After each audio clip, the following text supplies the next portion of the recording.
Buya tidak akan bicara dengan penyeru-penyeru anti jilbab itu, karena dia punya dunia sendiri. Silahkan dengan dunia. Saya dengan adik-adikku yang soleha. Dan Anda ahli insaf. Kita perlu insaf. Yang pertama adalah, yang harus kita pahami bahwa Islam datang di Arab. Tentunya Arab dengan budaya-budayanya. Dan ada budaya Arab itu yang langsung dipangkas oleh Islam, dan ada yang diabadikan. Lah semua yang dipangkas harus kita tinggalkan, dan yang diabadikan apalagi diperintahkan, biar itu semula sudah ada dari tradisi Yahudi Nasrani, maka menjadi keyakinan yang harus kita ikuti. Banyak.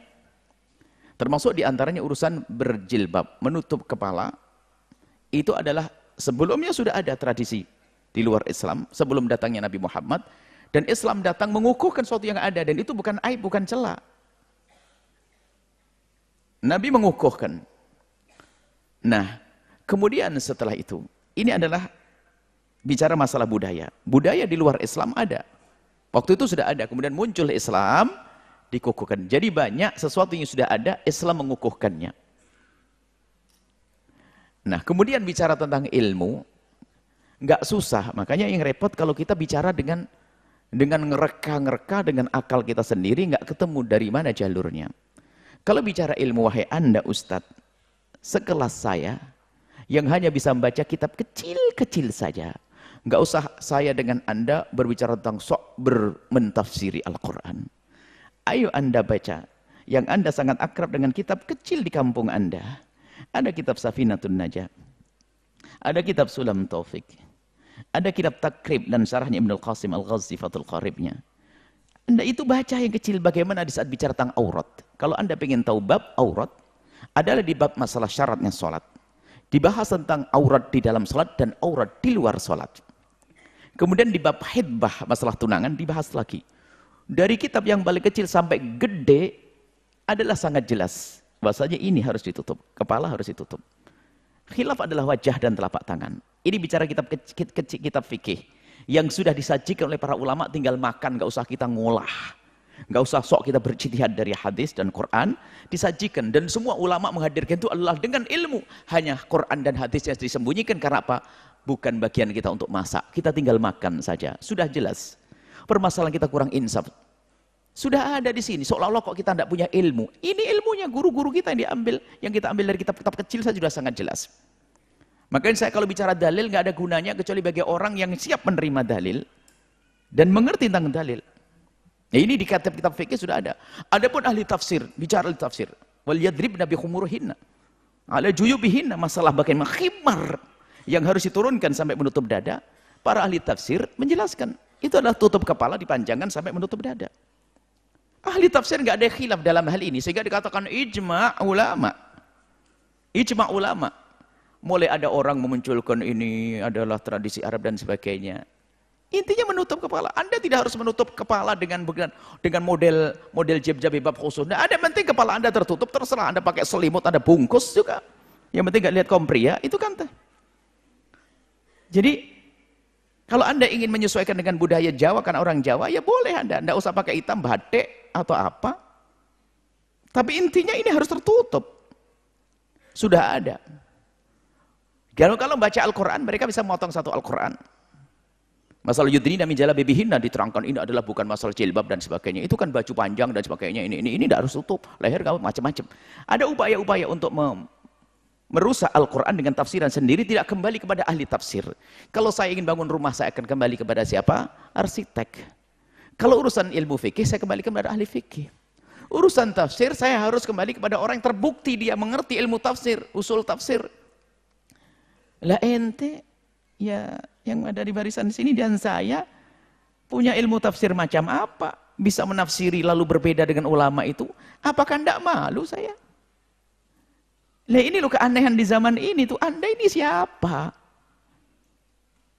Kalau kita kembalikan kepada ahli tafsir yang paling berjaya di akhir zaman ini, Syekh Mutawalli Sya'rawi, sangat menjelaskan dengan jelas. Bahkan di saat ada propaganda, itu sudah zaman anti jilbab, beliau juga bersuara. Menjelaskan bahwa khimar adalah menutup kepala sampai dada. Dan kalau mereka para ulama itu ingin mengeluarkan fatwa, tidak hanya langsung satu ayat, tidak disesuaikan. Ada wal qawaidu minan nisa'i allati la yarjuna nikaha, perempuan-perempuan lah ini, perempuan-perempuan sepuh yang sudah tidak harapan nikah, maksudnya sudah yang nikah enggak, dinikahi juga orang enggak mau, misalnya sudah tua sekali. Lah itu bagaimana? Kalau orang falaysa alaihina junahun ayadna thiyabahunna, mereka orang perempuan yang sudah sepuh, yang berjalan sudah susah dan sebagainya, bolehlah kelihatan sedikit-sedikit kadang turun lengannya begini. Itu siapa? Orang tuh tua. Kalau Anda muda, ini kan ayat Al-Qur'an jelas juga. Jadi orang ulama akhirnya dengan ayat. Kalau hadis begitu gampangnya, orang-orang yang memang tidak senang dengan pemikiran-pemikiran semacam ini, dia mengatakan hadis ini nggak benar, hadis ini kan upaya-upaya menjauhkan dari syariat Nabi. Artinya kalau bicara tentang hujah dan dalil sangat jelas. Ulama sudah menjelaskan. Tapi ingat, propaganda orang yang mencoba memanipulasi dalil ini adalah bahaya sekali. Seolah-olah mereka lebih hebat daripada ahli tafsir terdahulu. Mereka seolah melebihi dari ulama terdahulu, melebihi ahli fikih terdahulu dengan fatwa-fatwanya. Anda itu punya kaidah, Anda santrikan. Budaya pesantren membaca kitab-kitab, amalkan kitab itu. Katanya Anda berpegang dengan akidah ahli sunnati wal jamaati, mengikuti tradisi para ulama. Mana tradisi para ulama? Tradisi para ulama itu ngikuti sunnah Nabi SAW. Terus Anda dari mana pemikiran Anda? Kalau ada seorang istri kiai tidak pakai kerudung, bukan berarti kerudung tidak wajib. Bisa saja istrinya itu adalah memang susah diajari supaya pakai kerudung. Nah, jadi waspada, ini sangat jelas. Jadi kami tidak akan bicara, kami tidak berbicara dengan mereka yang menolak. Kami hanya rindu kepada adik-adikku. Awas, itu adalah bisikan godaan. Dan memang dalam segala kemuliaan yang kalian cari, pasti ada godaannya. Kalau tidak ada godaannya, tidak tinggi pangkatnya.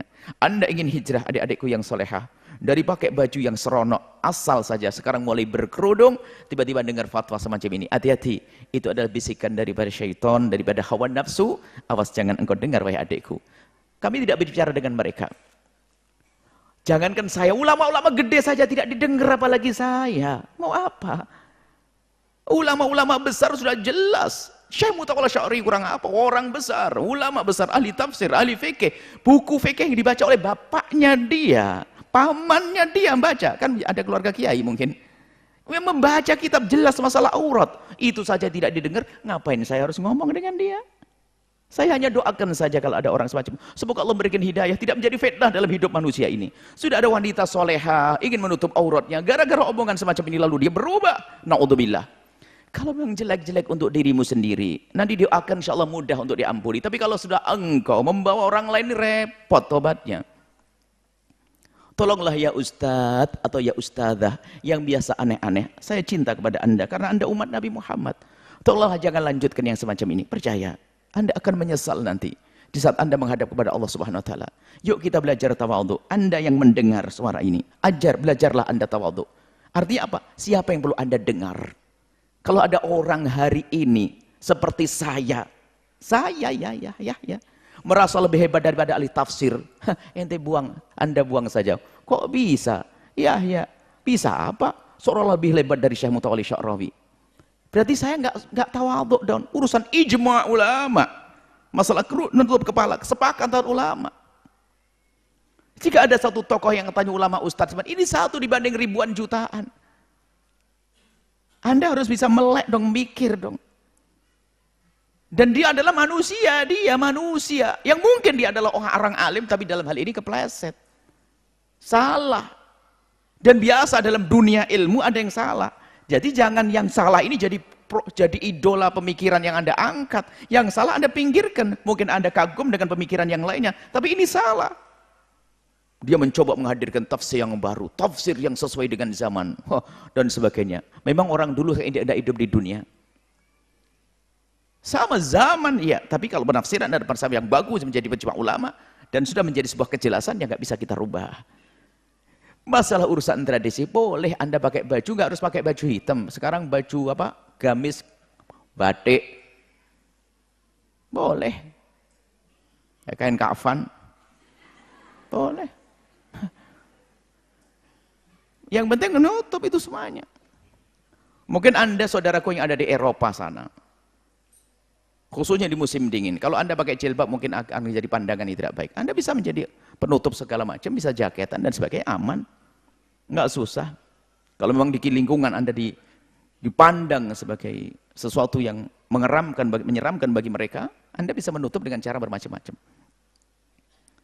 Anda tidak usah ragu lah apa kata orang. Oh, hari ini laki-laki pakai tutup aja nggak ada yang marah. Kenapa perempuan pakai tutup Anda bingung?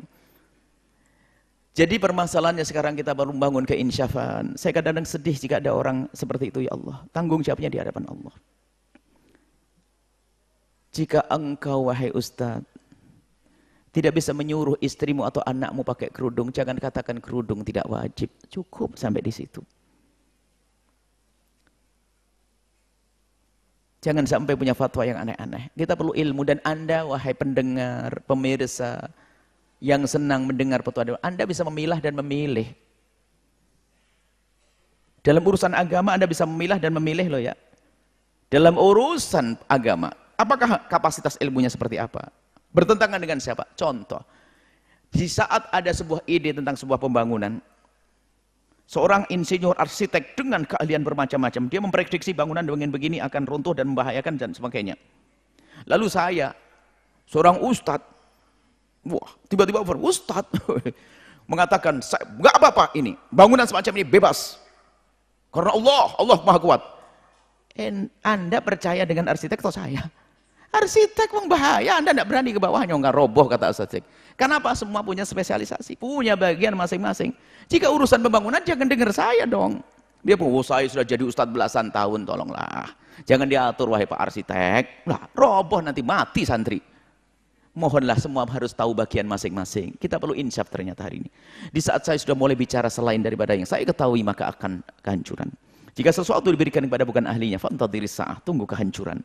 Dan kami himbau kepada, mungkin dia adalah seorang ustadzah yang sudah dibesarkan di masyarakat. Anda punya tanggung jawab di hadapan Allah. Nuhibbuki fillah. Kami mencintai Anda karena Allah. Tolong hentikan. Bahkan kalau seandainya Anda menarik omongan Anda hari ini, kemuliaan di akhirat luar biasa tidak bisa Anda kira-kira. Dan wahai Anda para ustadz yang saya cintai, yang ternyata Anda cenderung kepada fatwa Anda ini, hari ini Anda tarik. Anda bersama para ulama, Anda akan bersama para ulama nanti. Jangan turuti hawa nafsu, akan berakhir kisah ini semua. Kalau sanjungan manusia di dunia nggak ada artinya kalau di akhirat kita disiksa oleh Allah. Seruan kami kepada beliau-beliau ini semacam ini, nggak perlu saya berdebat dengan mereka. Kenapa harus berdebat? Ulama sudah menjelaskan kok. Adapun adik-adikku, teruslah engkau wahai anakku. Anakku, hijrah tutup auratmu. Sempurnakan engkau dalam menutup aurat. Bertahap tentunya bagi yang mau hijrah. Sampai sempurna, sampai tertanam hijab sesungguhnya di dalam hatimu, yaitu rasa malu. Dan hati-hati, jangan sampai engkau yang belum menutup hijab, wahai anakku, belum menutup kerudung, cukuplah banyak istighfar. Bukan cukup banyak istighfar saja. Maksudnya mulailah dengan memperbanyak istighfar, mohon ampun. Ya Allah, aku belum bisa mengenakan kerudung. Ya Allah, istighfar yang banyak karena engkau melakukan dosa. Semoga Allah mengampuni. Dan setelah itu memudahkan dirimu untuk menutup aurat. Jangan sekali-kali engkau sombong lalu berkata begini, yang penting kan hatinya. Berarti Anda tanpa sadar merendahkan yang pakai kerudung. Kemudian setelah itu ada masalah menutup wajah dan telapak tangan, khilaf. Sebagian ulama mengatakan harus wajah ditutup di depan kaum laki-laki, telapak tangan harus ditutup. Sebagian lagi mengatakan bahasanya wajah dan telapak tangan tidak wajib ditutup. Ini ada perbedaan ulama dan ini perbedaan sesungguhnya. Kalau ini sepakat, baik, selesai. Setelah itu, jika engkau, wahai adik-adikku, anakku, engkau melihat seorang muslimah belum menutup aurat, jangan direndahkan dia.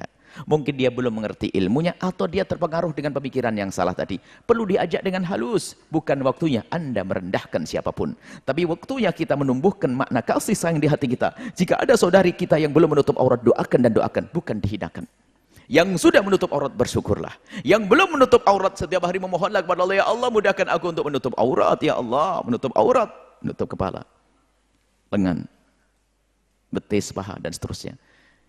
Kita perlu dengan kemuliaan, wahai anak-anakku semuanya. Ini adalah fitnah. Kalau ini bukan hal yang baru, sudah lama hal-hal seperti ini. Cuman sekarang muncul lagi. Biasanya muncul, ada lagi yang memunculkan, muncul, subhanallah. Semoga Allah menjadikan kita ini hamba-hamba yang di saat ngomong bermanfaat, tidak bikin bingung orang. Semoga Allah menjadikan kita juru damai dalam pemikiran, dalam hati, dalam masyarakat. Semoga Allah memuliakan kita Dan semoga Allah mengampuni saudara-saudara kita ahli la ilaha illallah yang saat ini salah berfikir, mengembalikan ke jalan yang Allah ridhoi. Jangan sampai ada yang terus bablas dengan kesesatannya lalu masuk neraka. Kita tidak rela. Semoga Allah mengampuni semuanya. Setelah Anda menyaksikan video ini, jangan lupa berselawat kepada baginda Nabi Muhammad sallallahu alaihi wa alihi wa sahbihi wasallam.